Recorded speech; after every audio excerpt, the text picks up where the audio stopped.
All right, ladies and gentlemen, Stephen Benoit Jericho here from the Hybrid Wrestling Alliance, and we are here on episode 10 of the Hybrid Origins series.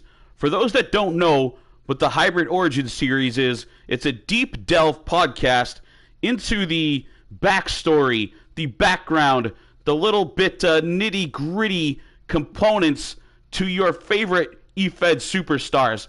Now today, folks, we have one of the greats, probably one of the top eFed competitors, basically in our generation, you could say. You could make a strong argument to that. Definitely one on the Mount Rushmore of them. That is the Iron Bison. As you can see up there, Mr. Lee Jones, the Iron Bison. Now, before I get digging in, make sure that the rest of you go right now and check out the Hybrid Wrestling Alliance page and go into our merch. You can pick up this beautifully crafted and detailed Devil Dog t-shirt here.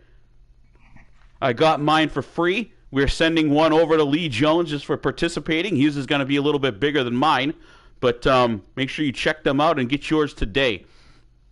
Now, Lee Jones, or do I call you Iron Bison or Lee Jones? Which would you prefer? You can call me whatever the hell you want. Mr. Bison, Chaos Born Iron Storm, Architect of Anarchy, Champion of Chaos, it really doesn't matter. Whatever you feel comfortable with, you can call me, bruv. It's fine. So I think I'm going to go with Bison, since you gave me kind of an open forum there.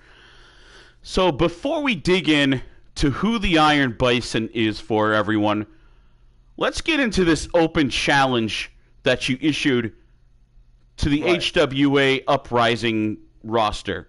Now, you issued a challenge to not one, not two, but three male competitors at the same time for a match. Could you explain to us that challenge and kind of your thought and reasoning behind it? Sure. Well, I mean, look, if you're going to do an open challenge, you might as well go big, right? I could have just come out there and done an open challenge, but I figured, why not give more than one person the opportunity to step up to be in the ring with the Iron Bison? So when I signed on the dotted line, I came back home. I came back to Hybrid Wrestling Alliance. I'm past the point in my career, Stephen, where I care about world championships. I've been there. I've done it. Chaos Born Iron Storm has held titles up and down the country, all over the world. Anywhere I go, I become the top guy. It's not about that. I wanted to find the next generation. Now, this is Uprising. It all makes sense that I be part of the next Uprising for the next generation of talent. Who will be the next Chaos Born Iron Storm? Who can continue the work that I've been doing for years and years? So the idea behind the open challenge was to find someone I could take under my wing. By first calling out the roster, seeing who had the balls, who has the heart, who has the spirit of a fighter. Because there's a lot of people that do it well in practice. A lot of people do it well in the ring. But when they're against someone like myself, when they have the prospect of fighting someone that's not going to wrestle them, not going to be technical, that's going to cause injury, life-changing injuries to them. Someone who's going to hurt them, Stephen. That's a different thing altogether. That's a head game before the match even starts, is what you're getting at, right? You get that truth in your mind. It changes how you go in, right? I've become famous for being a manifestation of violence. I hurt people, Stephen. That's how I fight. Because of my military background, my battlefield has always been one where you win or you die, Stephen. There are no second chances in my battlefield. And I bring that mentality to me in the ring. So by first seeing who is willing to get in that ring with me, knowing what they're up against. That was the first test. And many people answered that challenge. I was impressed. I expected the whole place to go silent when I issued that challenge. No, HWA is not a normal place for sure. We've got some pretty tough competition here and some rather interesting competitors for sure. Now, I have made my decision. I've been thinking about it ever since I saw the responses. And I have decided the three men that I'm going to face. First one is the Dragon. Now, I'm not going to try and pronounce his name, Stephen. I'll let you do the honors, because I'll butcher it, and I'll be a laughing stock. You must be referring to Durgos, the dragon Durgos, correct? Durgos, Dragos, whatever the hell. I think it's Durgos. Yeah, well, we'll just call him Dragon. Fair enough. He's the first one. Now, me and him, we've got history. We've met before. That guy just continues to keep getting better. He does, but something's holding him back, Stephen. He still lacks that killer instinct. Yes, he's good in the ring. Yes, he has all the moves. He can jump all across the ring, up and down, left to right, do somersaults and backflips all day long. But he's lacking that killer instinct. Now, he's going to need to bring that killer instinct in that fight. Yes, there's 3 men against 1. But I will not stop until I'm dead. He's going to have to find that killer instinct to put me down. We've started seeing a little bit of that lately, and then now that you touch on it, that's actually caused the breakup between him and his brother Martrix of the Resistance recently. He's just out of the blue been very vicious, bringing in weapons and chair shots and getting, disqualified. That actually kept them from being in the state of emergency pay-per-view, and a shot at the tag titles was this vicious streak from Durgo. So, I think you're on to something there, Bison. And that's what's going to elevate him to stardom. Now, the whole idea behind this was, I want to take someone under my wing. I want to bring someone under the fold. And I've got a wealth of experience to pass on to someone. Could be the Dragon. We'll have to see what he brings. Now, the other two... Now, I was really not sure who the other two would be until I watched Reed Razor and Awesome go at it. Those two put in a hell of a show. John Awesome and Reed Razor, indeed. Yeah, John Awesome and Razor. They went back and forth, and it was a tremendous matchup. Even just as a spectator, I found myself marking out at the spots in that match. You know what I'm saying? I became a fan again. I went from just being a competitor, a fighter, to being a fan, and I loved every second of it. So how can I not include Razor and Awesome in this match? There's pure emotion between those two, indeed. And we since you watched the match probably just as closely as I did. You saw at one point Reed Razor, he threw the knuckle dusters out there, came up swinging and missed, but then dumped them off to a fan in the audience, hitting each other with chairs and kendo sticks and suplexes out of the ring. So that was hatred, definitely.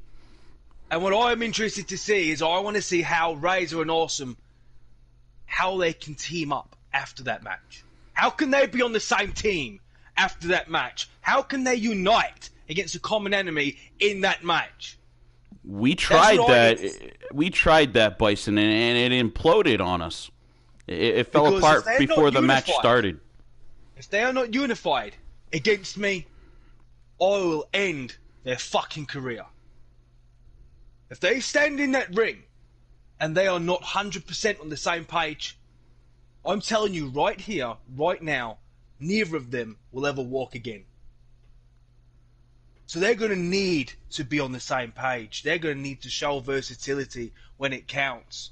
Because if they're not focused on me, my only focus, I have laser focus. I'll be focused on each and every one of them. Nothing else matters other than the 3 of the people in front of me. So if they cannot get on, they cannot see eye to eye, they'll never open their eyes again. So it's going to be very interesting. I'm really happy with the guys that I've chosen. I think it's going to be very, very interesting. So this match is going to be in a couple weeks on episode 22 of the Uprising. So this is a match that should be on a pay-per-view. This is main event, pay-per-view, the big event 6, the WrestleMania type stuff. And it's going to happen right here on an Uprising episode, ladies and gentlemen. Well, listen, Stephen, when I came back, I signed the contract as purely as a competitor, purely as a fighter, not a manager. I wanted no stake in anything that happens behind the scenes. My only interest was this is my last year. This is the last 2021 is my last year ever lacing up my boots, and I just wanted to compete. And so every time you see me, it's gonna be a big match. I'm not interested in anything less. I think HWA deserves that, which is why we're getting it on Uprising. It's going to elevate the brand, and I'm happy to be part of it. Did you just officially, right here on the Hybrid Origins, announce the retirement of the Iron Bison? Is that what I just caught? The end of 2021 is when I officially retire. Well, ladies and gentlemen, stay tuned definitely to the Hybrid Wrestling Alliance. Lee Jones, the Iron Bison, will be a regular for us. But again, this is going to be his last season, folks. So every match that you see, that's going to be one that you want to embed in your brain housing group in this 3-on-1 elimination style match. And that's what it's going to be. Your three opponents, Lee, they'd have to be beat and pinned one by one, taking out all three of them. It'll be down to you and one other competitor eventually in that match. So, exciting stuff there, ladies and gentlemen. So let's dig in and focus a little bit more on the Iron Bison. So, you had mentioned earlier that you had a career before professional wrestling, correct? I did, yeah. So you, where I met the place I met Devil Dog, of all people. Yeah, again, Devil Dog T-shirt right here. I've got it on, and I know that the two of you have been close for a lot of years. And your military career, you mentioned where you met him. So you were in what, the British Special Forces, or am I wrong with that? Oh, that's right. Yeah. I was, and that's where I met Devil Dog. We was in a unit together. We served together for many years. It was a unit combined of British Special Forces and American Forces, and that's where I met Devil Dog. He was there when I became the Iron Bison. He's been there with me since the very start. In fact, it was Devil Dog who helped teach me the games and the ropes of professional wrestling. Without Devil Dog, there never would have been an Iron Bison. It's as simple as that. You see, when you give up that life and you walk away from that life after so long, Stephen, it's fighting is all you know, right? It's war is that all you live for, and trying to live and adapt to normal civilized life, it's fucking hard. Now Brett got a handle, Devil Dog got a handle on this very fast and found this whole new world where he could still have his war to fight, could still have his battles. I didn't, so I took I went on a bit of a downward spiral. I started losing my mind, PTSD. I really was a bit lost, didn't know what I was going to do. And Devil Dog reached out to me and introduced me to all of this. And this industry has saved my life. This industry saved Devil Dog's life. The Surplus Marines that was our unit all over again. You cannot just leave. But when you've been raised on the battlefield and all you've known is gunfire, sirens and screams, you cannot just live a normal life. You have to have that fight. It's what I hear when I close my eyes. I hear in my dreams is gunfire. I hear the fight. I still hear the screams. Without a fight to have, what the hell am I living for? Devil Dog introduced me to it. I'm sure you know the name Forged in Pain, I would imagine. I believe there's probably not many people that don't know that. A lot of them may not have experienced it or witnessed them together. But so you get out of the Special Forces, you get introduced into professional wrestling. Did you start right off with Forged in Pain, or what's kind of the first place that you actually got your teeth wet in this industry? Well, it was when Forged in Pain was an actual wrestling organization. That was my first time. But yeah, I started my entire career with Devil Dog. It took some adjustment because professional wrestling's not street fighting, even though it can get brutal. It took some adjustment for me. It didn't come naturally. But I was working with Devil Dog. I was working with Colt Shields. I was working All these guys were younger than me, so an old dog doesn't really learn new tricks very well.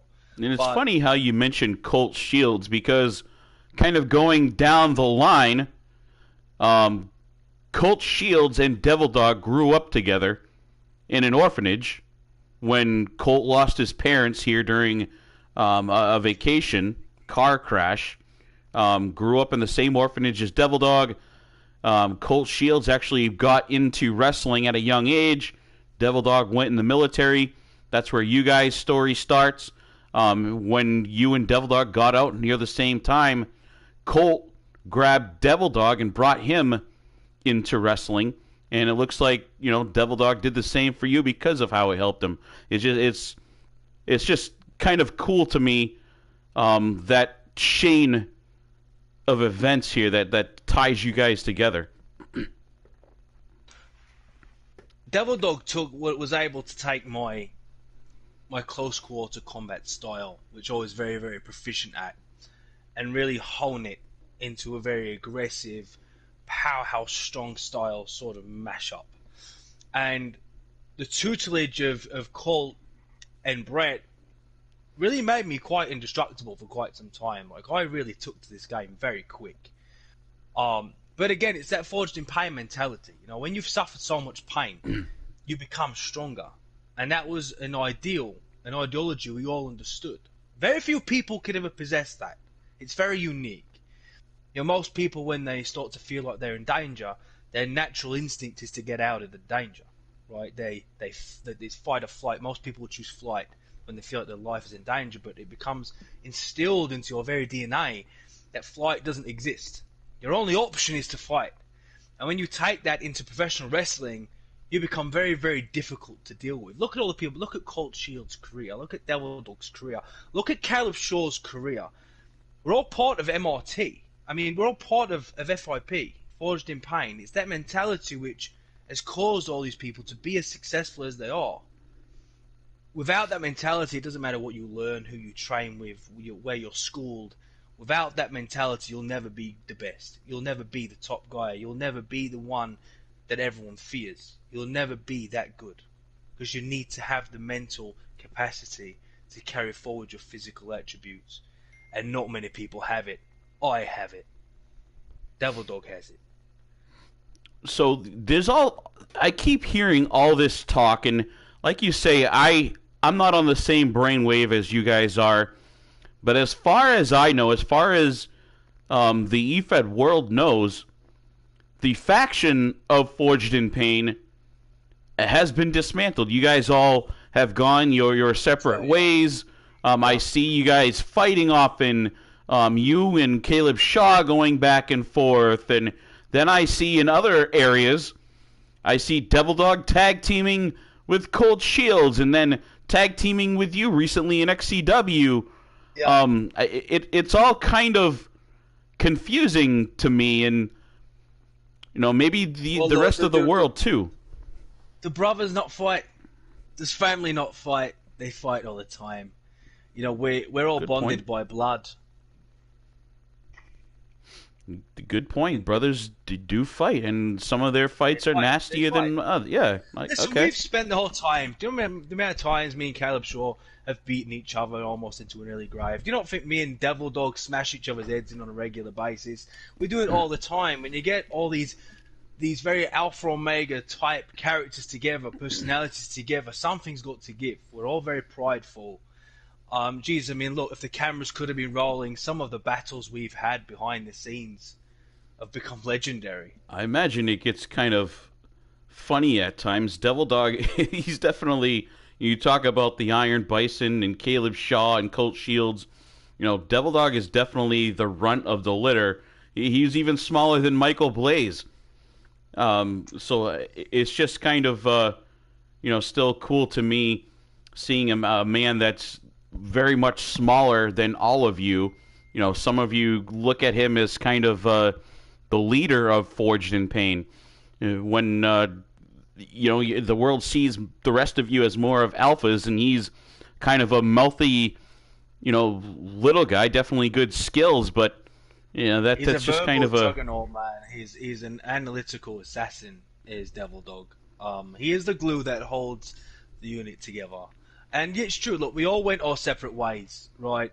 I went on an iron tour throughout the industry. I wanted and I crave the best fights I possibly can, and it's because of that reason I'm never able to stay in one place for so long. In fact, I made my career just being a bit of a journeyman, traveling from place to place, just calling out the biggest, the best, the strongest man in that world, and then just defeating them, then moving on to the next. Championships were never really something I wanted. They don't really please or satisfy me. You know, some people want glory, some people want gold. They want the fans to scream their name. That just doesn't matter to me. What matters to me is having the greatest fights possible. That's what matters to me. Win or lose, I don't care. I just want to face the most strongest competition the world has to offer.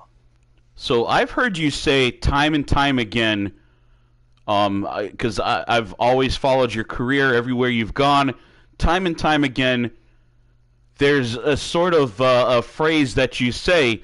I'm not going to word it correctly because I don't speak as eloquently as you do, but basically, it's you are trying to find someone to beat you. Yeah. That's your goal. You always say that you're trying to find someone to beat you. Like you don't care. I don't want to win. But I'm too competitive to lose. You see, this is the thing. This is what I'm not interested in my record, which is funny because the record exists. I have streaks for days, long periods of time. I just never get defeated. Right now, I've not been defeated in over a year. I want people to beat me, someone, anyone, to survive me, because it makes me feel alive, Stephen. It's a baptism under fire. Someone beating you despite your best efforts. Not just surviving the chaos born I saw, but prevailing in spite of it. That's what I'm after. Someone that can look me in the eye and put me down. Because let me tell you, any man that ever has, I've come back and I've ended their career. No one has ever definitively ever beat me. So you, with trying as hard as I can not to break kayfabe here, but you went in a different direction. We'll call it a different territory than Devil Dog and the rest of FIP. When those guys went to, to go on to 3Dub and XCW and all these other places, you went in a total different direction than everyone else. And we'll just call them verbal battle leagues, promo battle leagues, just for. Yeah, I mean, to stick to I suppose you could call that. You were in ring having fights, but still, they focused a lot on the verbal abilities of you guys. It's sort of the underground valet tudo of this entire game, I suppose. It's more hardcore, man. It appeals to me as a competitor, because it's competitive, and a lot of the greatest people in this game do that side of it. When it attains to actually cutting a promo and standing there and creatively trying to tell a story with your words, and you got to understand it. You're trying to paint the story of the match, right? And you're having to use your words to articulate that. And yeah, I went the more competitive road than the others did, and I still do that now. So you went to starting off when you broke off into this other territory. Where was the first place that you landed out there in that side of the world? And everyone, I see all your guys. I see everyone. They're responding in questions over in the chat. I'm trying as well as I can to not interrupt as Iron Bison speaks here. Guys, Iron Bison, this is his very first podcast that he has ever agreed to do. Much larger shows have been after him for years. I meant to touch on this earlier on, but that's why I'm trying to make sure you're hearing as much as him. I jump in where I think I need to, but I see all your questions and everything. Ian, Sander Cool checking in. Make sure you all hit that like button. We'll try to get back, and hopefully near the end of this, you can more of a question time for Bison. But let's focus on story time here. And again, Bison, where did you end up starting off first in your journey in this other side of this EFED world? So it was little place called Best of the Best. Best of the Best Promo Battle League. Now, funnily enough, I mean, okay, so this is going to be a bit more of a outer character sort of deal. Feel free. So Best of the Best Promo Battle League. Now, my first ever match in this whole game was Dylan fucking Mason. Oh god. My first match in that game was Dylan Mason. Fucking hell. We were both in, it was a tournament, because back then, Best of the Best had a very unique setup, had a very unique style, where the common system, and everyone who's watching, who's familiar with these sort of leagues will understand, is that you have a hype, and then you have the match promo, right? So you do your hypes. Your hypes are there to just sort of hype up the match, right? You're supposed to talk about the match that's to come. And then the match promo is, imagine being in gorilla position before you head to the ring. Your match promo is that. It's your last promo before you go and do the fight. So your match promo is where you verbally articulate what you're going to do in the ring to your opposition.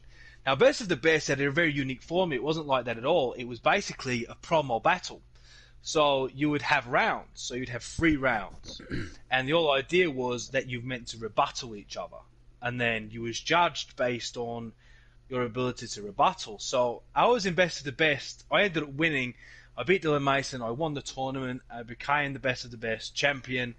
And I went on a win streak of like 12 wins, no losses. I ended up leaving. I fought Dylan Mason the second time, which was even more mental than the first time. But yeah, that's where it all started in Best of the Best. Guys, I hope everyone listening knows who Dylan Mason is and how good this guy is. For having Dylan Mason as your first competitor, Mason is one of those guys that, like Lee Jones, like the Iron Bison, people try to avoid them if they can. Most people try to avoid them. Very much often, cards get canceled, matches get canceled because they find out that they're scheduled to fight Dylan Mason or fight the Iron Bison. These two are two of the top that are there. I need to put Dylan over for a second. Dylan is, he is my equal in this game. Despite the fact, I mean, he's my equal. He is the one man that there's a lot of people in this game I still need to face, but I am, especially in the comp fed space, I think I'm very, very difficult to do. I'm pretty much unbeatable most of the time.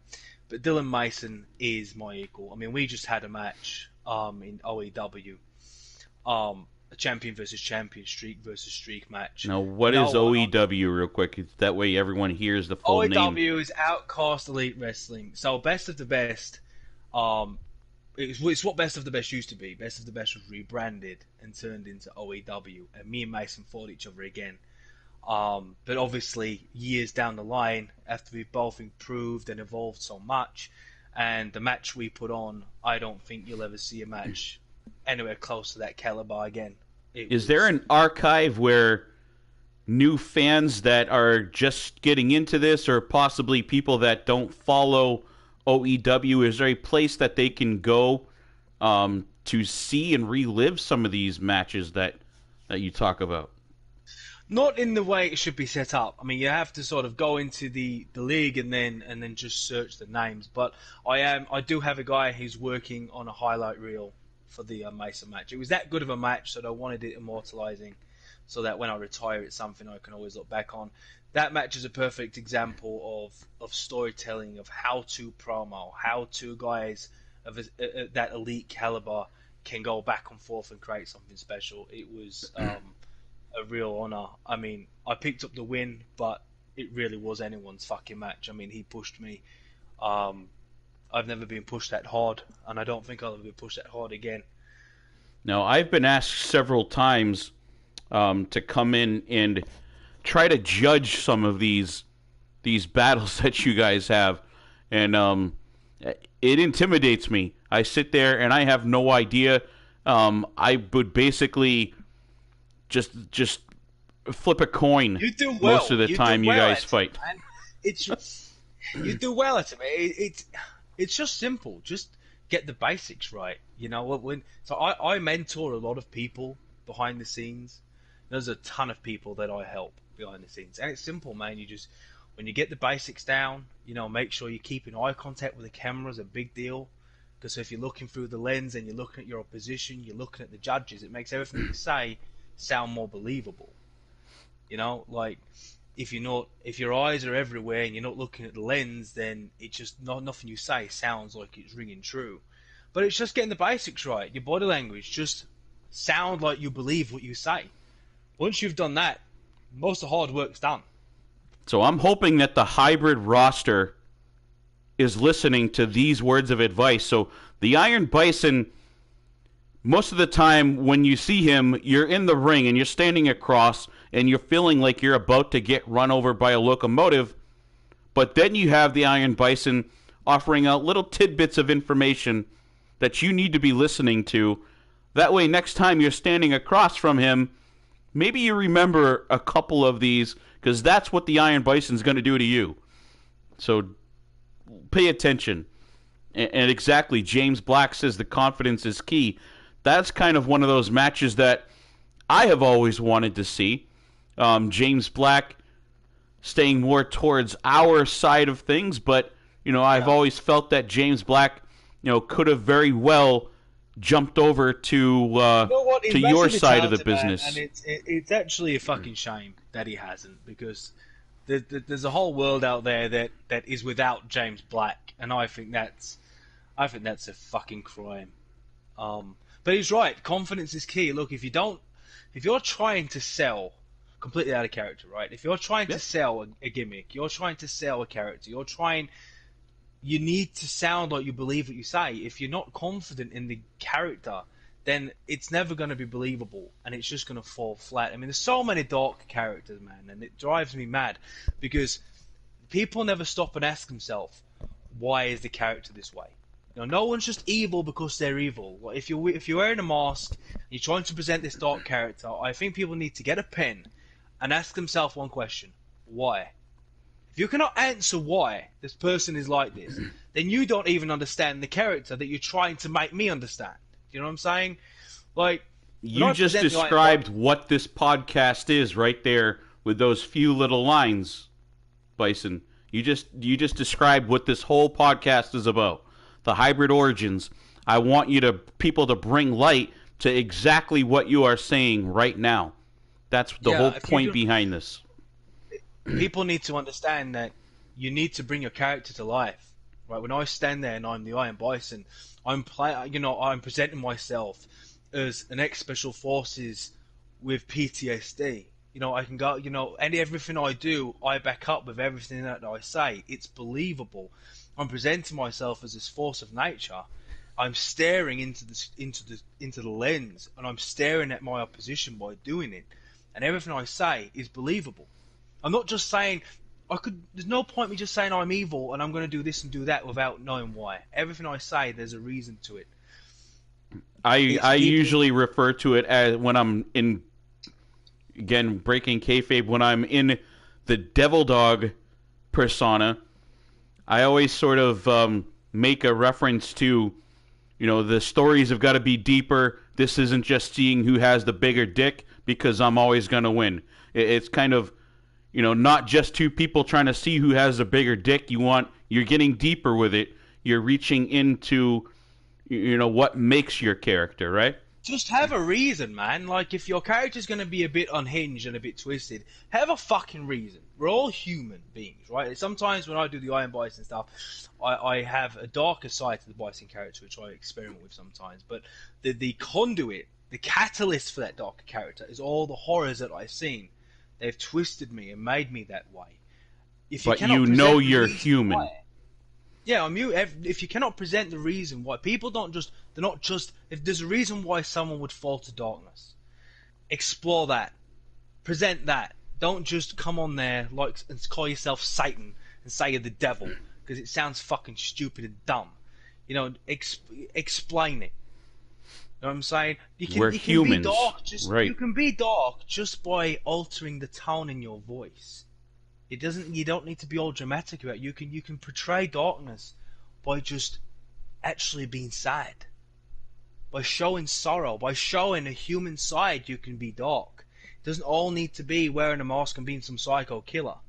It's much more powerful to be human, you know, and portray that. Show that. Humans that are the power. scariest beings that are on this earth, at least. The things that humans are capable of, what they have in their mind. Being human is scary enough. I mean, look, anyone can come on camera and say they're going to beat someone up. You know, they're going to do this, they're going to do that.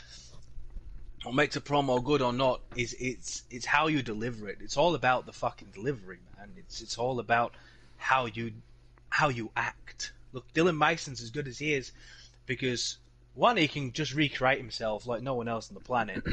But two, his delivery is perfect. You know, his voice, everything. Definitely. It's all about. I mean, I've learned a lot. It's all about how you change your tone, man. It's like, are you angry or you? What are you? You know, are you angry? Being cocky is very different to being angry. You know, so how you being sort of dark. Again, there's many layers to being dark. What are you? Just an evil, aggressive guy, or are you someone who's become a bit mad, a bit crazy? And it's two very different things. Definitely. Great stuff. A lot of good comments there. So we've actually run into in HWA, because as you know, I always pay attention. That's one of my key things, is paying attention to people, being able to bring the right people together. So we actually have some people in HWA that potentially could move over to more your side of things. And eventually, I hope they do. I hope they don't leave HWA. I hope they sort of cross and do both, if possible. I don't know if you believe that's you can be successful really doing both full time, but there are a couple guys. They're really raw, and they come from more of the old school written side of things. Oh, yeah. There's a guy. I love his delivery. When he does his videos, I'm pulled in, and I don't know if he knows he's as good as he is, but the last Villain Alive Rio, I'm just going to say it, when MJ Jones is in his Rio character, he can deliver. So, you know, I want you to take a look at him. You already know Tyler Consiglio, Taylor Lytle. He's been doing that side for quite a while. Yeah. John Awesome is another one. Guys like Reed Razor want to learn, and they're going to try, and they just always asking questions, and I keep redirecting them, like, you're not asking the right guy. I can put you to the right people. Like, you got to go get in Iron Bison's ear. So we have other guys like that. Indra Jaye, I don't know if people paid attention, but as far as women go, she's you know, near the top of what I've seen for the ladies. She's offered to help people, and I haven't heard her say one person's reached out to her. So when you have people like that come from that side of things, that can help you, even if you stay over with us and the Iron Bison right here, you've got to use those tools. There's a lot of people who are willing to help. I mean, OAW actually has a training academy page where experienced veterans have put videos on, tutorial videos explaining how it works and stuff.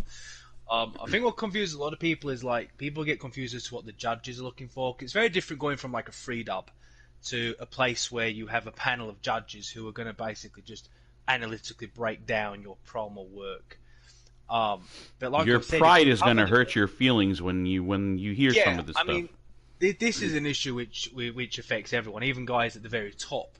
A lot of people, they can come in with a big name, a name where they might have made in a story-based fed where the results are predetermined, and when they lose, they'll immediately leave because their ego can't take it. But As long as you get the basics down, everything else just sort of falls into place. But it's important to nail the basics of what a promo is meant to be.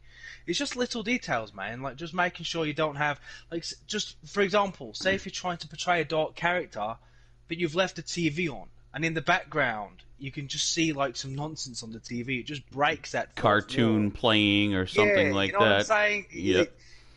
And try not to live stream if you're gonna cut a promo.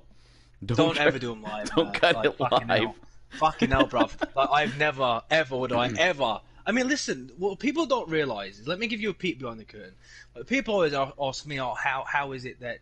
How do you do what you do? Like, how do you do like how are your promos so articulate? How are they this? How are you this intense?" What they don't understand is, sometimes, bruv, it takes me 50 fucking takes. There's times I stand in the room where I do promos, right, and I'm there for 2 hours. There's times I've been in the car park at midnight for 3 fucking hours, freezing, trying to get the perfect take. The reason why my work is so good isn't because of talent. It's not because I'm just better at it than other people. It's because I outwork people. I take it seriously. When I say I'm going to do a promo match, I put my all into that match. When I faced Dylan Mason, I think hype 2, because in OEW, how it works is in the main event, you have 3 hypes, and you have your match promo, right? All of them are judged. My hype 2 took me over 52 takes. Jeez. It took me about 3 fucking hours to get it to the standard that I know I needed it to be at. Because when I do a promo, I won't accept any less. Even the promos I did for HWA, not judged ones. There wasn't a one-take job. I retake and I retake and I fucking retake until I'm happy with it. And that's what it takes to be good. I'm sorry, it does. Like, there's people I've spoke to and they're going, "Oh, I've done 2 or 3 takes now." And I'm like, well, that's not going to fucking cut it, man. Like, 3 takes is nothing. I warm up with fucking 10. Like, I never do any less than 10 to 15 takes. So I just want to touch, while we're right here, before we go on, I was having a conversation, I think, with James Black, and I told him that, Bison was coming in, James, and I was talking to Sergio, and I was talking to Drew Gessner, just my little crew of people that I go back and forth with a lot, and I was like, yeah, Iron Bison says he could promise us, like, a promo a week when he's out there and he's on the card. And, if we were all in the same room, coming from our side of things, you hear 1 promo a week, you kind of like, oh, that's it? Like, because we're used to seeing on the page a constant barrage of back and forth and banter and, again, my dick is bigger than yours. But if you can get 1 solid promo a week, what else do you need? You don't need to constantly be bashing back and forth. You tell your story. You say exactly what you want, and then, sometimes in the comments you will do a little, back and forth, right? Is, I have a busy year, right? I'm still defending the streak in OEW. I'm still the World Elite Champion there. I've got the abusement pot coming up. I'm still actively competing across the industry. I said 1 a week, but that's a minimum of 1 a week. If I was against someone who was giving me good rebuttals and someone was giving me a good back and forth, I would rebuttal. I'd find the time. But like I just said, my promos are not a 2-minute job. It takes me a long fucking time, bruv, to get my stuff out. It's what a lot of people don't realize is I had a bad fucking speech impediment when I was a kid. And you told me a couple of years ago. I don't know if you remember telling me, but we've talked several times. Yep. When I'm promoing, it fucking hits sometimes and messes up all the work. And I cannot have a promo which has an error in fluidity to that extent. So if I'm off and I'm saying the promo and telling the story of what needs to be said, and then it randomly hits and I stutter, I have to stop and redo it all again. And I'm used to it now, so I'll just stop, restart, and go from the beginning. But it's just one of those things, man. It takes time. So when I say 1 a week, I'm still committing probably 2 hours of promo time, a minimum. Since we went straight Lee Jones basically at this point, right? So I was wondering, do you actually write out? You have these like very well thought out, just hard hitting, intense promos. Do you write them out first, or is it No, more in no. your head? It's I plan them in advance, but I plan them in my head. If I write them out, it fucks me up for some reason. I just cannot follow a script. Um, so what I do is I have an idea. I use a bullet point, so I have an idea of what I want to say, and a story that I want to tell. But what happens is it all starts to fall into place as I promo. So when I hit the camera, I start to do it. Certain things just come to me on the fly. Like for example, I was against a gentleman called Doomsayer. I Really, remember really nice. Doomslayer. Yep. Um, and we'd had a good match, and in the match promo, I wanted to tell like a eulogy. I wanted to do a eulogy on him. Now, a doomsayer, the definition of a doomsayer is someone that's a prophet of death. It's someone that foresees the death of others. So he's the doomsayer, right? So So during the you're promo, I throwing it just had back at this. him. During the promo, I just had this idea of twisting it around on him, and I just told this story on the fly of how he's prophesizing his own death, and how when he wakes up he's going to see shapes in the sky, shapes he cannot recognize, but he's seen them in that vision, the vision of his own death. And when he gets to the stadium, he's going to, instead of seeing the mass crowd and all the attendance, he's going to see all the family of the fallen, everyone he's taken out, everyone's lives he's taken, all staring back at him. And that when he gets to the backstage area, when he's in gorilla position, someone's going to come over to him, a stranger. He won't recognize them. And when he shakes their hand, there'll be a coin there, and that coin will be a coin for the ferryman. And he'll panic, and he'll go to throw the coin away, and it'll disappear because the payment's already been taken. And I told this elaborate story as to when he gets inside the ring and he looks upon me, he's going to see this silhouette of a horned figure, but realize that horned figure is not the demon. It's not a devil of any kind. That figure is a bison made of iron flesh, and it's the bison that is going to be the end of the Doomsayer, because Doomsayer is now seeing his own demise like every prophet of death would. But that wasn't pre-planned. That just happened during the promo itself. I can't write stuff like that. Like if I was to try and write a promo down, I tried it once against Hammer, and it just didn't work. I just kept on fucking up when I was trying to deliver it. But everyone has their own methods of doing it, mate. It took me a while to sort of hone my craft, to figure out what best method worked best for me. But for me, it's best just to have an idea than freestyle it from there. Sounds good. And anytime I don't promo much anymore as Devil Dog, but I was the same way. I never got into the battles. You know, I'd get in and I'd fuck around once in a while again on the old where you started. The best of the best, and I would jump in there and just kind of mess around with people.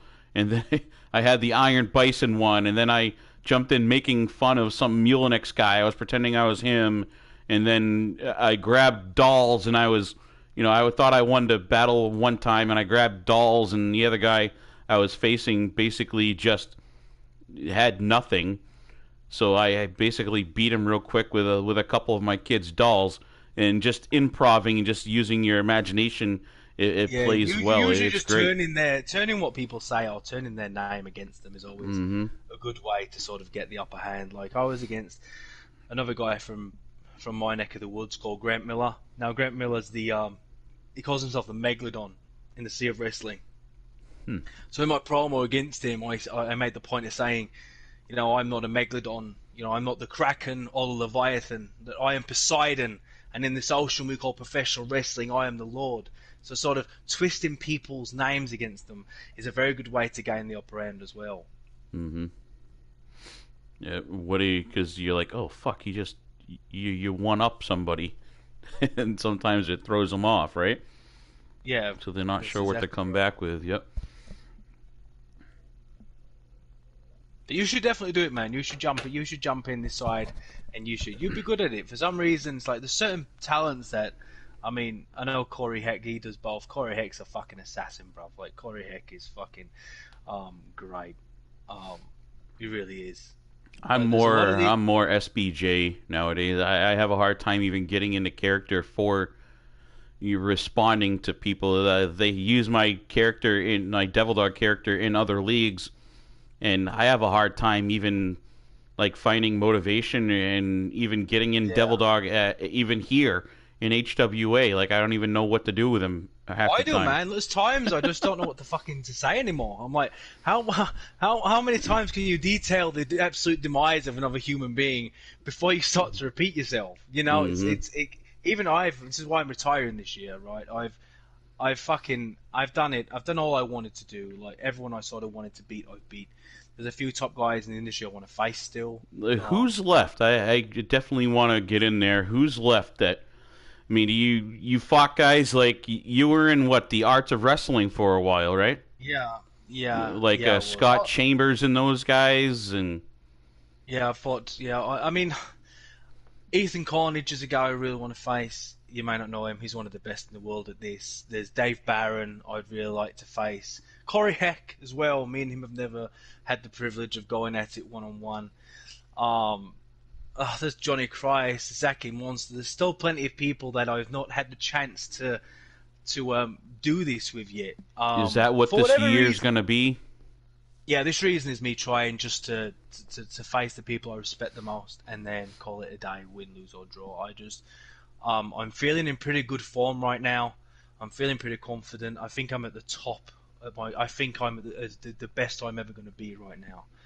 So there's a lot of people I want to test myself against, and once I've done that, I'm done. There's nothing else for me. I will stay around. I'll probably just mentor full time. To be honest, I enjoy helping other people. I get a lot of pride in seeing people So I improve. happen to know a place that when you hang up your boots, a place that would definitely welcome and appreciate your insight into the industry, ideas and creativity. And it's a place where you started the laid the foundations for, as a matter of fact. And you even created our very first emblem that you see on the top of our screen here. So if the time came where you hung up your boots from the in ring side of things, we definitely use you on the SBJ side of the world instead. Of course, man. I mean, the sky is the limit. Commentary. There's so many things I could do, man. Like I said, I'm gonna mentor. I have a few people I already coach I and would stuff love to like that. have Lee Jones on commentary, Iron Bison and SBJ. You Yeah, know what I man. mean? That'd be some fun It would stuff be right there. fire, bro. It Commentary. would be fire. Yeah, commentary would be a lot of fun. I'm not interested in sort of, too much of managerial side, but I'm more than happy to stick around and sort of help prospects out and sort of bestow a bit of knowledge onto other people. But commentary is something I'm definitely interested in, man. Like I would love to sort of I've get been on that wanting to table. get you on the mic with me for a year and a half, 2 years now. Yeah, well, we'll make it a regular thing when I retire. I mean, Hmm. I'm just seeing this year out, and then as soon as this year, literally the 1st of January 2022, the Iron Bison's done. I hang up the boots. All right, so we covered what we usually cover in these. We did past, present, future. Um, what do you got going on right now outside of HWA? You're preparing for. You had mentioned a little bit of an upcoming like pay-per-view Yeah, show all or right. something like that So that you I spoke about. there's the Wrath of the Titans pay per view, the Outcast Elite Wrestling. I'm defending the World Elite Championship against Doomsayer. He won. OEW did a big roster free for all, where it was just a madness. It was just everyone versus everyone, and I wasn't in it because I was champion. But whoever won it got to challenge for either Dylan Mason's championship or mine. And Doomsayer won it, and foolishly decided to target me. So I need to crush Doomsayer, which I'm going to do. I'm going to crush him in the pay per view, and then after that, there's the Abusement Park, which is sort of an invitation only event. People get invited to partake in this King of the Ring style tournament. So there's that. Perhaps I can cross off some of the names in that list I have in there because it's sort of like top tier only.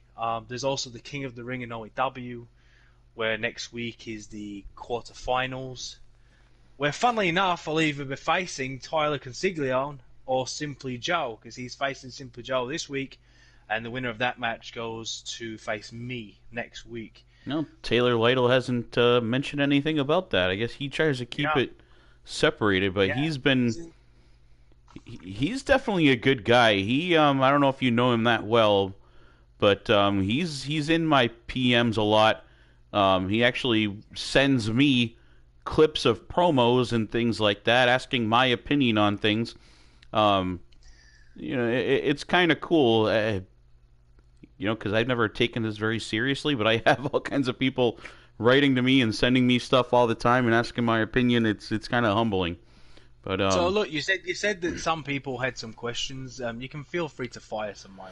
So it's I'd have to be able to pull up this chat feed. So anyone that's on right now, if you guys have questions for Iron Bison, shoot them our way. I'll try to jump back in the feed and see if I can grab any that I may have missed, because this was just kind of firing through. I know a couple people were talking about how to get on the Origins, and then there were let me see if I can find some other questions here.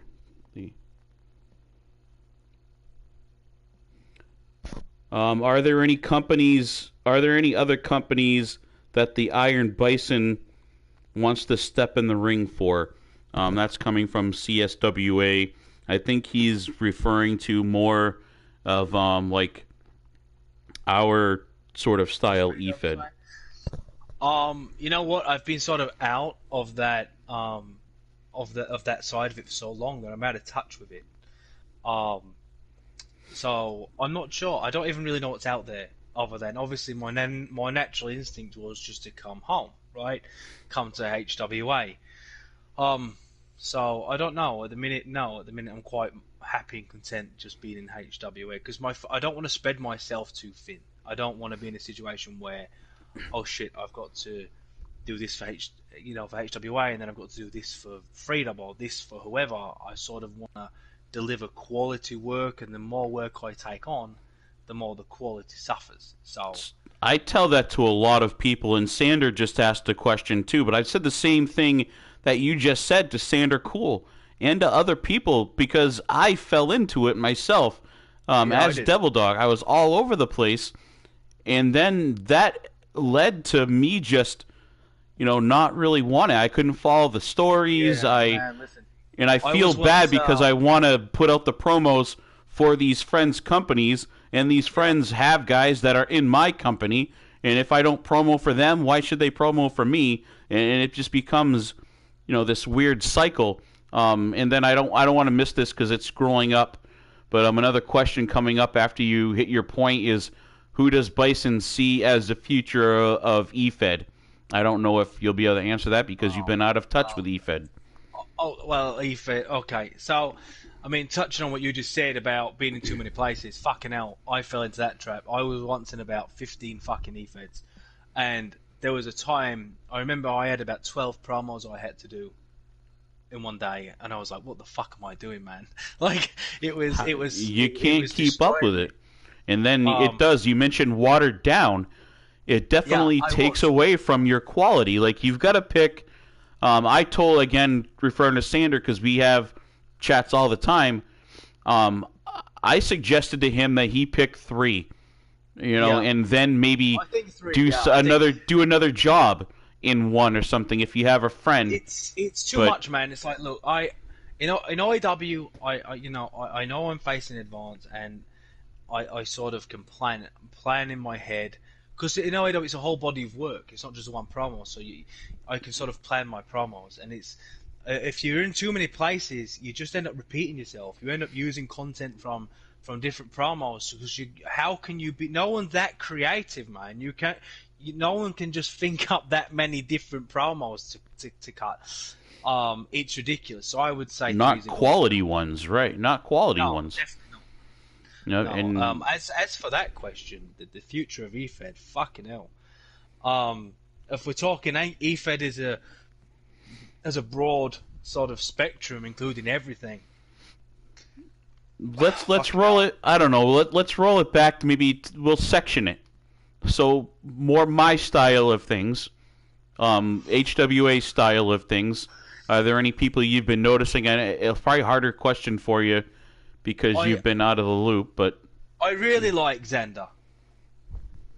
I really like Xander Cole. I've seen that kid progress from written only to doing video, and he's experimenting with different stuff, and I really like what I see. I think he could be a future star in both sides of the field. As long as he's, if he's willing to learn and he's willing to sort of adapt. The problem, I've come across a lot of people that have tons of potential, but they're not willing to learn, and they become stagnant. I think if Xander opens his mind and he's willing to experiment and learn, he could be a very big player in this game. He's very imaginative in the stuff that he writes. He can have a storyline, boom, on the top of his head. You know what I mean? He just out of the blue, and he's a hard worker. Yeah, but I think he's like where we touched on what you and I were just talking about. Sander, he's stretching himself too thin. Sander, I know you're on here, and I see Jack Harvey. Thank you guys for checking in. Make sure you all hit that like button on here with Lee Jones. You've got to hit the like button for Bison, his very first podcast. So I mean, look, props to. I've got to sort of put over my boy as well, like Jack Harvey. He's someone. It's not hard. It's not easy for people to come to my side of the field, right? To come to promo battling, to come to a place where you're judged, and Jack's doing very well, and he's I've given him some advice behind the scenes and just touched up a few things here and there, but Jack Harvey is someone else who could make a massive impact because he's been doing this for a lot of years, but only really in your side of the game. Like Jack's one of my favorite over here. Jack, without outright asking you, I've tried to get him over here to HWA, and I finally coerced him as a guest, and now I'm trying to become a little more devil dog so I can fight him over there. And I know you're watching, Jack. Maybe battling you over there with Ian will help pull you over to HWA side of things. Think, right, that for anyone that's doing this, I think some experience in a comp environment helps your character tremendously. I think being able to do it in a comp environment like OEW really helps people come out their shell. Xander's doing it, Harvey's doing it. I think I've seen people grow leaps. Yeah, I've seen people grow leaps and bounds because it's a different environment. It's more competitive, so you really are forced to adapt and evolve in that situation. I think Jack Harvey is someone that's not really very well known in that side. He's new to the game. He could come in and he could become a massive thing if he stuck to it. Because people don't really know who he is, and at the minute he's currently in a match with Moses, and Jack Harvey's just been phenomenal. The emotion that he brings out of the blue, it seems like it's effortless from his facial expressions, his eye contact. It's what he's really, really good at is management of time, and what I mean by that is some people can talk for 5 minutes and not say anything at all. Jack Harvey can talk for a minute and hit every single high point a promo could ever hope to hit. I know exactly what you mean. His first hype against Moses, he dropped what I would consider to be a perfect hype. It was flawless. It was the eye contact, everything, the intensity, the pauses between what he was saying, everything segued perfectly into the point he was trying to make. And it wasn't any longer or any shorter than it had to be. I mean, and that's a skill that I've not even got down yet. I mean, there's times, man, when I just don't shut the fuck up. There's times when when I get going, man, I can't fucking stop. I just keep going, and then look, before OEW had time limits, there were times, bro, some of my promos were like 8 minutes long. It's fucking ridiculous. But I just wouldn't shut up. Jack Harvey's got that down, man. He knows exactly how to fucking tell a good promo. I really think he's someone who could be huge. Some people can't talk for 3 minutes. Never mind 8. Oh, but sometimes I just don't stop, man. Like, I'm so happy they brought in time limits because it was getting fucking absurd. I faced Jack Austin and we had an Iron Man match, and there was over an hour of promo content in that match. Between the both of us, like combined, like I think I had about 40 minutes of promo content, and he had about 33 or something. But it was fucking ridiculous. So like, I don't mean to jump in there. I just had a quick thought. We were gonna hook up next week too to talk to go the cup of coffee with SBJ, but this has been sort of a hybrid podcast here where we've done both, right? So in a second, I want to dig into more Lee Jones, but finish you're talking with Jack Arson, your promo battle there. You had over an hour or so worth of content. Yeah, it was fucking. I mean, there was no time limit, so some of my hypes were like nearly 10-minute long. It's just absolutely fun, and I was exhausted as well. I mean, I remember finishing one of them, and I nearly collapsed afterwards. It's just 10 minutes of me. Sometimes I speak quite fast when I'm promoing, and it was just and then by the time we're done, I was fucked. But yeah, it's time limits now, so you get 4 minutes, which is perfectly fine. 4 minutes for hype, 6 minutes for much promo. Is that the common now? Will they have that limit? Is that the common over there? Like, yeah. Is that? So I think a recommendation. I'm looking now on the screen, and there's a name up there that I think needs to go there. Ian Cleland, Ian King, because has he been over there? Has he been participating? There, yeah. All right, so he needs to learn how to say everything he says in that time frame, because he can be really good. And I saw flashes of it, and it made me jealous over in NEW, where he was doing more than just sitting at his desk, because he gets very emotional. He can get into it, shows his expression. He loves what he does, tries hard at it. And then I saw him actually doing real promos and not just talking at the camera during a live stream over in NEW. He needs to take a bit of a page from his brother's book. Like, Jack Harvey moves around. He's animated in his movements, so he's also selling the promo with his body language. Ian sometimes hurts himself by just sitting at the desk. Like, there's always so much you can really physically convey when you just sat there. In finding a prop, that helps a lot of people. Like, some people it's the hood, some it's the sunglasses, some it's the belt. Like Jack Harvey loves having his belt on his shoulder, standing up in front of something. Like, if I'm Devil Dog, it's usually the hat on, pulled down slightly, and I'm standing in front of something, anything that helps you. Right, exactly. So Ian finding that, as passionate as he is about it, I'm glad to hear that he's over there, because once he starts getting in that time frame, that's what I mean, Ian. Yeah, he's gotten a lot better. He's gotten a lot better since I knew him. Like, back in the early days when I first started, Ian's come on leaps and bounds. It's not in Dave. XCW. Yep. Yeah. And the same thing with Durgos. Ever since I started seeing him putting that mask on, finally, he's flipped it around, and then he's adding his own little twist. He's got his specific voice, with the mask on. Never has the mask off anymore. People probably forget what he actually looks like. So finding that one prop to kind of hold on to helps. It's very difficult, man, wearing a mask. It's hard because you cannot convey facial expressions with a mask, so you can't sort of emphasize your emotions via your facial expressions. So whether Durgos realizes he does it or not, I don't even know if he realizes it, but in all of he's standing up, and he puts forth a lot of body language. So even with that mask on, I think he still does a good job at displaying his emotions, because his body is into it, and he's up, and his shoulder shrugs when he's getting ready to talk and be emotional, and then you can tell his movements. They help portray his character, and of course his voice. Yep.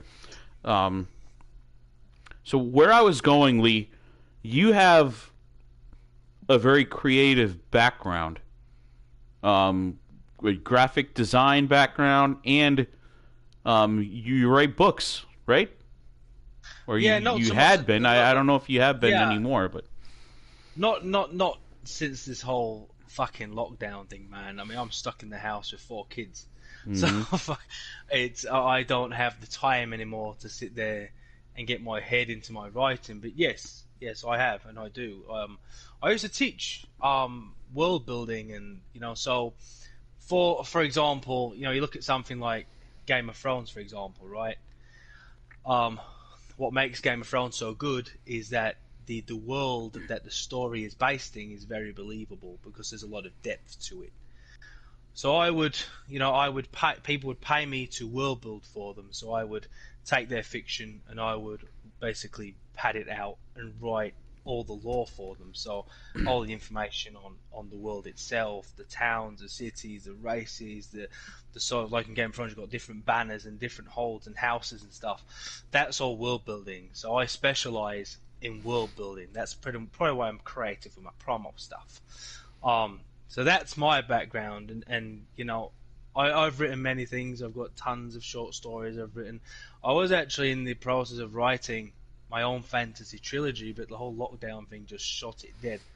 I cannot write when the kids are in my space because it's fucking impossible to write something with kids demanding your attention 24/7. But I'm hoping to pick it back up once time allows me to.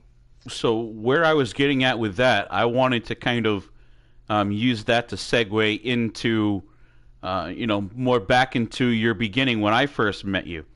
When you, me, and Eric Willie first met, we kind of all came in about the same time to this sort of, Facebook eFed stuff. You had pulled in a crew that I still hear about to this day. I just had Joe Rivers bringing it up to me. Say it. I've had XCW pitching it to me. Don't fucking say it, bruv. Don't Can say we? it. None of the names. The fucking name. I don't. I'm alone in my house here today, so I don't know if I want to mention this faction that you broke in with. But that's where we'll mention Akane. Can we say one name? But Akane, yeah. Eli Satoru. So that's when I met you. You had brought those characters in from a story that you were writing, right? And building this world, and they were from one of your stories. There was, yeah. I was writing a trilogy. It was from the fantasy book I was writing. Divine Tyrant. It was from that book. Not going to take me all day to go into the details, but basically, right. the Soul Sworn. Out there, I'll let you say it. The Soul Sworn was basically a group of assassins who worshipped the god of death, and all the characters, Eli Satoru, Akane, Adora, Gabriel Draven, they were all actual characters in the book, and I just thought it'd be quite fun to sort of project that into eFed. But it worked out really well, actually. I wish that when we met, I could do what I do now, because we told a great story with what we had. Fucking hell, bruv. Do you remember when it glitched? It was. And you turned it into an angle. So I just saw that it popped up on my feed in my memories. That's sort of what helped me take off into this. So, like, I got a knack for this. The live commentary stuff. So I niched it. I can come up with stuff pretty quickly. And I realized from working with you and building on that Soulsworn story, and everybody loves it. People still are like, hey, let's bring Soulsworn in. Or I built this guy. He would be perfect for the Soulsworn. Or do you think Lee would bring back the... I've been hearing it all the time. From a heel from a stable standpoint, we executed the Soulsworn so fucking well, bro. Like, we considering how new we was to eFed, I don't think any Fed has ever had a stable. Some of the stuff we did remember when we had Devil Dog was taken, like, Draven would take over, like, the souls or hypnotize, or however we portray it, however you see it, took over him, and he was like the reincarnate of Eli Satoru, after Yeah, we Colt did this Shields whole had like we beat did him to this- death or Yeah, whatever it was. It was nuts. we gave Devil Dog all of Eli's moves and all of His and attire, but left the tattoos, yeah. and the appearance was Devil Dog. We had Yep. Devil Dog walking down to the ring, but I'd edited the video, so I did basically the intro with Eli and the intro with Devil Dog, but edited it in the PlayStation share thing. So as he was walking down, it kept on overlaying with Eli in his place to sort of show the possession thing. It was fucking mental, man. Like the shit what we was doing back then was just insane. And because of that video that you did with Devil Dog and Eli during that entrance, that is the exact moment that I decided to do my eFed off Share Factory, because I saw what you did there. That's the moment I was like, oh shit, I can do this type of stuff through Share Factory. I guess I can have an eFed in that was before edit stuff. That was before I Am Bison was even a Yep. thing, man. I wasn't even Bison didn't exist back then. That was just fucking hell. The only promos I did was Gabriel Draven ones. Remember them? Fucking hell, that's When we finally figured out how to put your voice into the FIP eFed show. Remember that? When we finally figured that out and you had that promo over as, the entrance was coming up, and it was like, for our side of things, we were in IWA and UCW and they're simple like universe press play streams, and we started figuring out this stuff, and we all of a sudden, boom, there's fucking Gabriel Draven talking during one of our broadcasts. Like, where the hell is this coming from? I've not done a Draven promo, bruv, since then. Fuck no, maybe the time will come. It went over so well, and they're still talking about it 3 years later, this little angle that we did, Who knows, not even man? knowing Who knows? how to Maybe run a it's show, time. Who knows what happens in HWA during Bison's fucking last year? Maybe the Soul Swarm make a fucking return, bro. Who knows, man? I wouldn't say that out loud unless you mean it, because now I'm never going to hear the end of it from anybody. But IWA hitting a like, I was just talking about you guys. That's where I got my start over there at IWA and UCW, James Seal, and then over UCW, Lewis C. I think we actually were both there at one point early on for a short time, and Eric Willie with his Havoc guys. But yeah, the three of us, we were supposed to be running this show, but everyone sort of went in our own directions. So we got here. IWA, James Seal dropping in, hitting a like, saying hi. Someone saying that I like him. I think that's Hired Gun. Yeah, we're out of character, Gun, right now. Lee and I have been friends since we both broke into this, so absolutely. Hired Gun, I think, was sort of picking on me in character there for a second. We go back and forth quite a bit. Yeah, I don't know if he realized we were out of character. Standard Cool. I love writing and doing commentary. He also writes stories too, like using the Book of Sorrow from D1 about sword logic and stuff.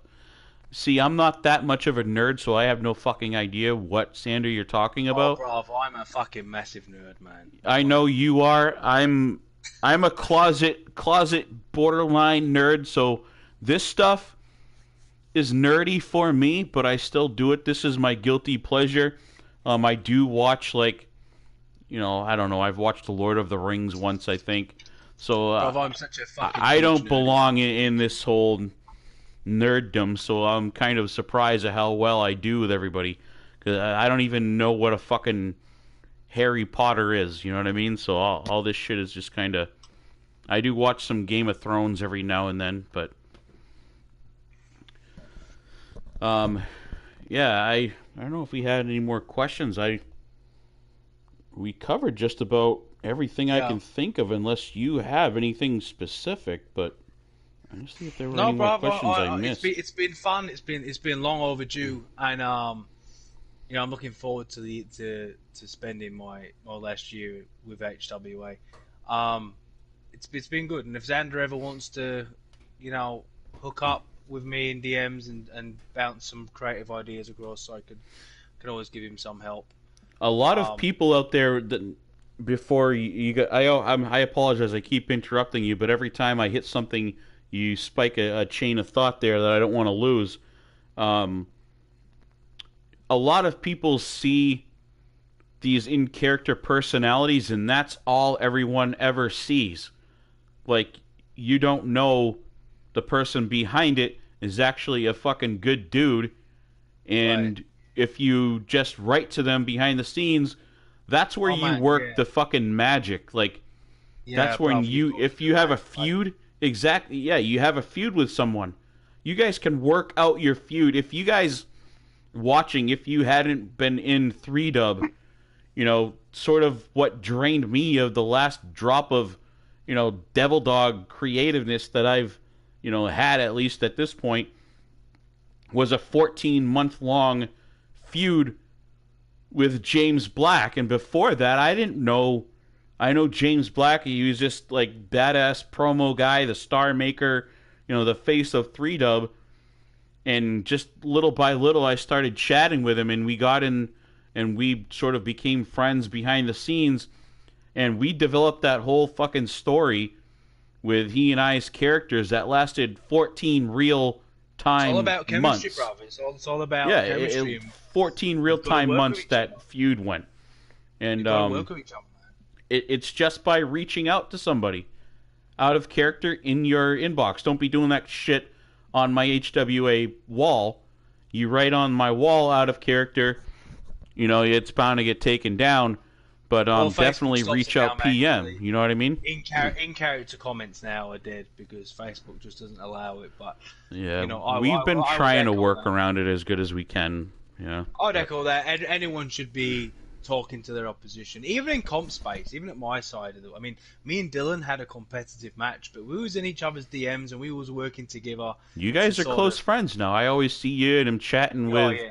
with, Oh, we with are. He's Candace not and all just that, and he's yeah. not just my EFED friend. He's a close friend of mine in real life.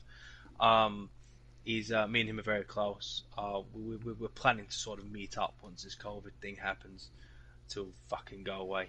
But we worked together to build the story. I mean, the promo which you linked when this whole thing was announced was the match promo, so it was sort of the end result of the whole story, and we told a fantastic story over the course of that match.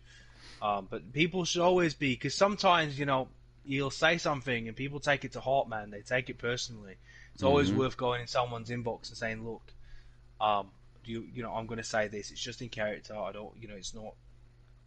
I'm not really, because some people, man, they're a bit. There's a lot of delicate people in this game. And when you do, even when you go there, people don't know that the two of you are working behind the scenes. Like, I had one spot there in promo where, um, so James lost his father during, the heat of all of our feud, kind of near the end of it actually, and we actually worked that. I bring that up. I was kind of uncomfortable with it at first, but he coaxed me to use it, and we brought our kids in it. And there were spots where, I'd sent him video of my kid, and I even brought my kid in to do cutting a promo for it as part of it. So you can do some real magic, a deeper story if you just reach out to each other behind the scenes. And I've already offered this like creative freedom to everyone in HWA. Build your fucking stories. That's less work I have to do. You know what I mean? You guys build your story, and you just tell me what you need to see happen on screen to tell it. That's less things that I got to worry about. So, but everyone watching there, make sure you hit that like button for Lee Jones. This kind of went a little off rails here. Hybrid Origins is usually in character, but hell, it's hybrid, so we were back and forth a little bit. Um, so Two perfect, podcasts Lee. in one, bro. What else do you want? Exactly. We covered Lee Jones and we covered the Iron Bison in one. Your very first podcast, so I appreciate that, man. Um, see, Iron versus Durgos could be a dope feud and storyline. Apparently, he's already trying to get in your DMs and start something. But Oh, fucking hell. Yeah, I'm sure it would be. I'm sure it would be, man. There's going to be many of them over the course of the year, I'm sure. yeah. Any closing words you have for us, Lee?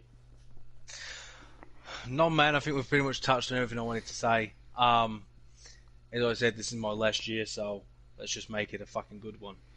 All right, there you go, guys. So if any of you watching has ideas, shit that you want to get done with the Iron Bison, now is the chance to do it, because after this, there will be no more Iron Bison active.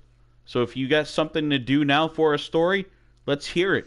We'll do it in HWA. I'm open to working with anyone. Just get in my DMs and we'll see if we can work something out, man. And you guys all know me. I throw stuff together without people fucking knowing it until it happens on the screen, because I like to see the reactions that naturally come. So I may have something up my sleeve that Lee doesn't even know about yet. So I guess we'll have to wait and see, because I like to see Lee's natural reactions just like the rest of you. So with that being said, remember, hit the like button, subscribe, share this video, whatever. This is going to be one to remember. This is Stephen Benoit Jericho, a.k.a. Devil Dog, you all know by now, a.k.a. Bret Hartford, with Lee Jones, the Iron Bison. A great show, guys. Thank you all for coming in here. Until next time, and remember this brand split that we had here. We had Uprising yesterday. Next Thursday, I believe it's the 25th. That's going to be our very first show as Pandemonium. I'm not the producer of Pandemonium, so it's going to be a completely different feel, ladies and gentlemen. So make sure you get on the page, cut your promos. You're going to start seeing, like, we've got the press day one up. Participate. You want to go over, you want to win matches, participate. Get out there, cut your promos. Participate with the press day card that Sergio put out there. And even if you're not in the Pandemonium brand, we are all HWA. We support each other. I preach that all the time in everyone else's shows and our own. Thank you all for watching. I'm going to go off air now. But it was fun, guys. Thank you.